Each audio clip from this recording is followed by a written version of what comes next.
Bonjour à tous, donc aujourd'hui on se retrouve pour une nouvelle vidéo où je vais vous expliquer donc l'atelier d'orientation.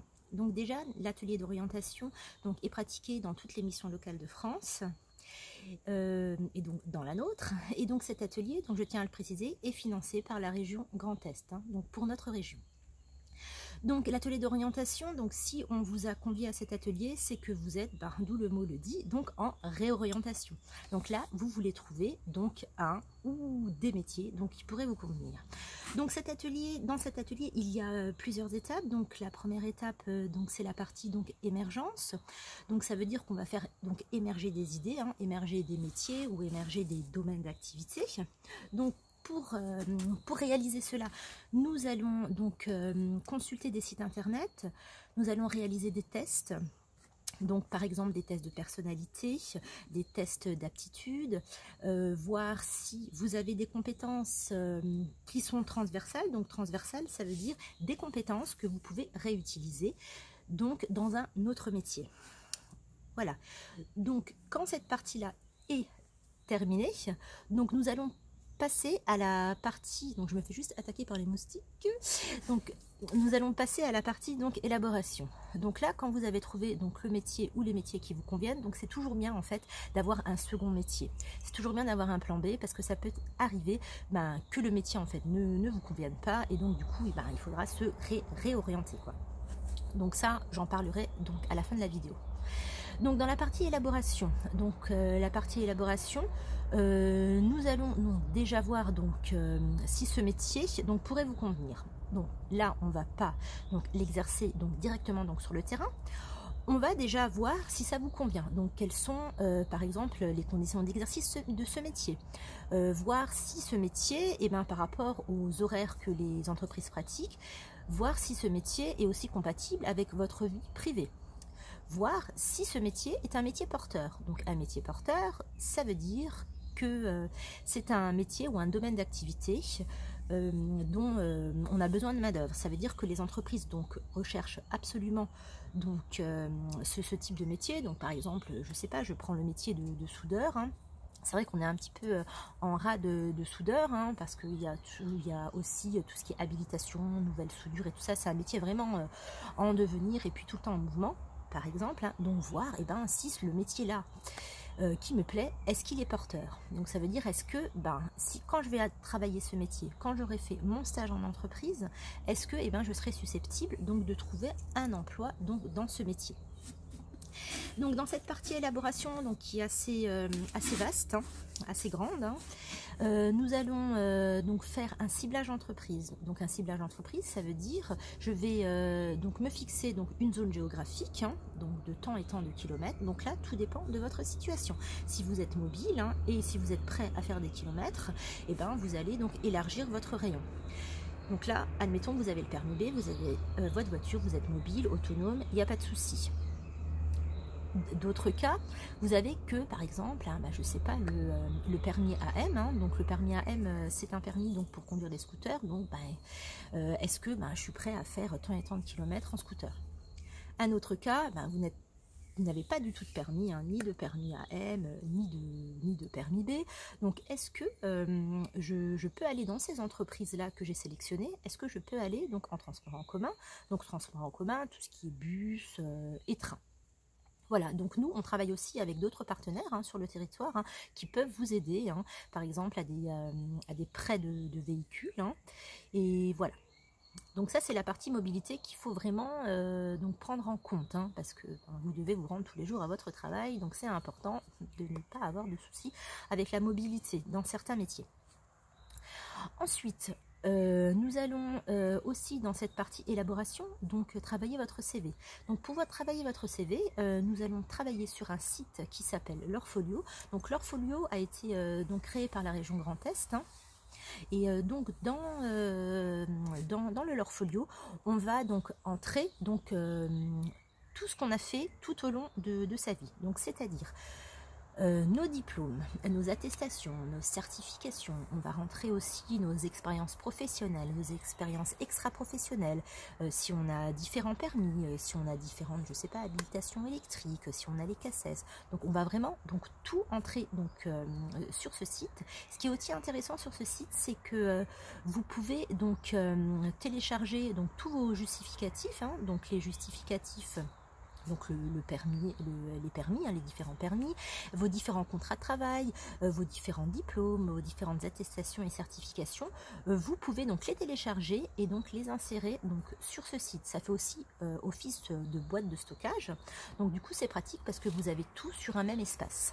Donc quand vous avez complété tout le Lorfolio, donc là je ferai vraiment une vidéo spéciale sur le Lorfolio, parce que c'est vrai que c'est pas évident à compléter parce qu'il y a différents onglets et puis il faut vraiment essayer de bien le compléter pour que ce soit mieux, quoi. Donc tout ça pour arriver à la fin du Lorfolio. Donc ça sert à quoi le Lorfolio? Ça sert aussi à nous générer des CV. Donc ça veut dire que tout ce que vous allez entrer, tout ce que vous avez complété, et ça va générer un CV. Donc là vous avez un CV propre, il y a différentes présentations, vous verrez, c'est sympa, et vous pouvez donc vous faire différents CV par rapport à des métiers. Voilà, donc ça c'est la partie CV que nous allons retravailler. Ensuite nous allons travailler sur la lettre de motivation. Donc là pareil, on va s'aider de différents sites. On ira voir l'Emploi Store. Donc l'Emploi Store est un site de Pôle emploi. Donc là sur ce site, il est aussi vraiment sympa parce que il y a plein d'outils.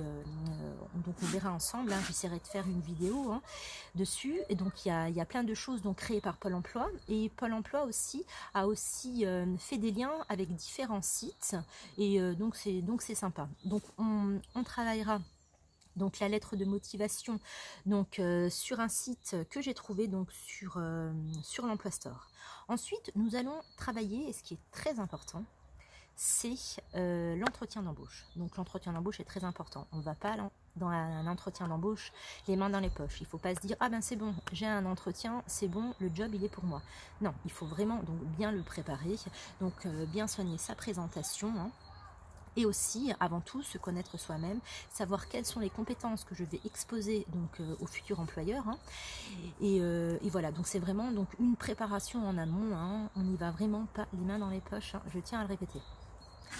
Donc voilà, j'ai parlé du CV, donc on va travailler ça, le CV, la lettre de motivation, l'entretien d'embauche, donc comment se comporter lors d'un entretien, et le ciblage d'entreprise. Voilà. Et ensuite, dans la dernière partie, ah oui, j'ai oublié quelque chose de très important. Dans cette partie élaboration, on va aussi parler de la formation. Donc, parce que vous allez choisir un métier, il y a des métiers où vous pouvez accéder tout de suite à l'emploi. Pas besoin de formation, on n'a pas besoin vraiment de compétences spécifiques, vous pouvez intégrer tout de suite ce métier. Il y a d'autres métiers où il faut passer par des formations. La formation et l'apprentissage. Donc, je différencie les deux. Pourquoi ? Je vais commencer par l'apprentissage. Donc l'apprentissage est vraiment très bien pour vous les jeunes, parce que l'apprentissage, en fait, ça va vous permettre vraiment d'être en entreprise et en même temps dans un CFA. Et donc du coup, vous allez être à l'entreprise, vous allez être rémunéré par l'entreprise, vous allez apprendre la vie de l'entreprise, vous allez apprendre le métier. C'est vraiment bien dans les métiers artisanaux, on dira, de vraiment, il faut faire pour se perfectionner, il faut refaire et refaire. Donc c'est ça qui est très bien dans l'apprentissage. Et la deuxième partie, en CFA, vous allez vraiment être formé, tout ce qui est théorique. Et donc du coup là, ça va vous donner un CAP, un BEP, et après le BEP, le bac pro, et vous pouvez encore continuer, après jusqu'à la licence, et même plus haut. Donc voilà, cette partie, par rapport à l'apprentissage, donc c'est vraiment une clé pour accéder à l'emploi. Ensuite, la formation. Donc nous, les formations sur lesquelles on va vous positionner, ou on va vous parler principalement, c'est les formations qui sont financées par la région Grand Est et par Pôle emploi. Donc ça veut dire financer, ça veut dire que vous n'avez pas besoin de payer votre formation.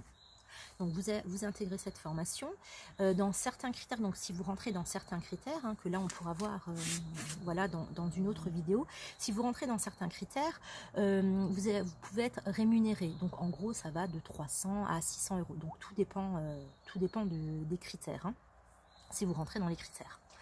Voilà, donc là on va vraiment faire un point donc, sur les formations, voir s'il y a des formations qui existent, parce qu'il y a des métiers, ben, il n'y a pas forcément de formation dans le coin, hein, donc voir est-ce que faire sa formation plus loin. Et aussi, s'il y a des formations, ça veut dire qu'on recherche aussi des personnes. D'accord? Donc ça c'est aussi très important. Donc ça permet de former donc, la main d'œuvre, hein, donc sur les métiers porteurs. Hein. Donc là aussi, je vous parlerai des métiers porteurs. Donc voilà, donc ça c'est vraiment toute la partie élaboration. Donc là, vous avez fait votre ciblage d'entreprise. Hein, donc il faudra aussi voir quand vous faites votre ciblage d'entreprise, ben, comment je vais contacter l'entreprise. Hein. Est-ce que j'y vais directement et comment je me présente, qu'est-ce que je dis, qu'est-ce que je ramène comme papier. Voilà, donc il y a des entreprises, on peut aller directement, on peut rentrer directement dans les entreprises. Il y en a d'autres, et ben on ne pourra pas entrer dans l'entreprise, donc ça sera par téléphone ou ça sera par mail. Voilà, donc là c'est pour le ciblage entreprise, donc pour trouver un stage. Parce que dans la troisième partie, hein, vous allez réaliser un stage en entreprise. Donc c'est un stage de 2 semaines en entreprise. Donc vous allez être sur le terrain, vous allez observer. Donc il y a des métiers où vous allez principalement observer. Par exemple, je reprends soudeur, hein, j'aurais pu prendre cariste. Donc par exemple, hein, vous faites un stage en tant que cariste hein, dans un entrepôt par exemple, hein, ben, vous n'allez pas pouvoir vraiment exercer le métier parce qu'il faut les cassettes, donc on ne va pas vous laisser rouler les chariots, les chaînes, voilà, les ponts élévateurs, ça on ne vous laissera pas. Donc ça va être principalement de l'observation, donc là eh ben, il faudra poser des questions, il faudra observer, voilà, parce que vous ne pourrez pas concrètement donc, tester le métier, mais vous aurez déjà vu eh ben, comment ça se passe dans un entrepôt par exemple. Il y a d'autres métiers où ça va pas être que de l'observation. Il y a des métiers par exemple comme dans la vente, hein, et ben là et ben vous allez pouvoir toucher à tout, hein, voir comment ils gèrent les stocks par exemple, réceptionner les livraisons, mettre les vêtements sur cintre, faire tout l'étiquetage, mettre les vêtements en rayon, conseiller le client. Alors pour certains stages, des fois on vous laisse donc toucher la caisse, hein, faire de l'encaissement, dans d'autres non, après ça dépend. Mais bon là vous verrez déjà les différentes formes d'encaissement. Donc voilà, donc là il faut vraiment faire la différence de, il y a un stage où vraiment ça va être que de l'observation et il y en a d'autres, on va me laisser faire des choses. Donc premier cas, vous faites votre stage, c'est vraiment le métier là qui vous plaît. Donc là, voir qu'est-ce qu'on fait après. On va vous mettre ou sur une formation, hein, donc voir hein, quelle formation, dans combien de temps et tout ça, hein, parce que il faut savoir qu'il n'y a pas des formations tout le temps. Hein. Voilà, donc des fois, il faut attendre 6 mois hein, pour intégrer une formation. Et après, c'est pas parce qu'on vous inscrit sur une formation que vous êtes pris d'office. Hein. Souvent, il y a des tests d'entrée aussi dans les formations. Donc là, on est aussi là aussi pour vous préparer à ça. Voilà. Le deuxième cas, vous êtes allé en entreprise et puis le métier il ne vous plaît pas du tout. C'est pas grave, hein, au moins vous aurez testé hein, le métier que vous aurez aimé faire. Hein. Ça, il n'y a pas de souci. On essaiera de prendre votre plan B ou alors on va essayer de trouver un plan B. Donc on va trouver un plan B pour trouver un autre métier. Et donc du coup, la même chose, hein, repasser par le ciblage d'entreprise pour trouver un stage et pour refaire un stage. Donc après, quand vous êtes en stage, ça je ferai vraiment une vidéo là-dessus. Voilà, donc je vais pas trop m'étendre sur le stage, hein, parce qu'il y a vraiment plein de choses à dire hein, pour vous préparer à l'entrée en stage. Hein. C'est comme avant pour l'entretien d'embauche. Donc pour le stage, je ferai une vidéo vraiment spéciale pour le stage. Donc voilà, donc là j'ai fait le tour de l'atelier. Hein. Voilà, donc si vous avez des questions, donc n'hésitez pas à me contacter par mail. Hein. Je mettrai mon adresse mail dans la description de la vidéo. Voilà, je vous souhaite une bonne soirée. Au revoir.